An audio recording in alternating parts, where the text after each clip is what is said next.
Kannappa promotions లో మంచు విష్ణు బిజీగా ఉన్నారు. వరుస ఇంటర్వ్యూలు ఇస్తూ తన సినిమాను బాగా ప్రమోట్ చేసుకుంటున్నారు. ఈ క్రమంలోనే ఓ ఇంటర్వ్యూలో భాగంగా విష్ణు పూరి జగన్నాథ్ పై షాకింగ్ కామెంట్స్ చేశారు. పూరి గురించి ఎంత తక్కువ మాట్లాడుకుంటే అంత మంచిదే అంటూ తెలియని అసహనం వ్యక్తం చేశారు మంచు విష్ణు.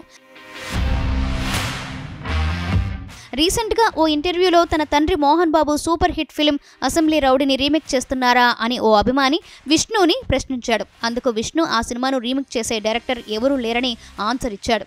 అందుకు ఆ అభిమాని శ్రీకాంత్ ఓదెలా ఉన్నారుగా అని చెప్పగా ఆయన ఒప్పుకుంటాడో లేదో తెలియదు, నేనైతే ఇంకా ఆయన్ను అడగలేదు, తప్పకుండా అడిగి చూస్తా అని బదులిచ్చాడు విష్ణు.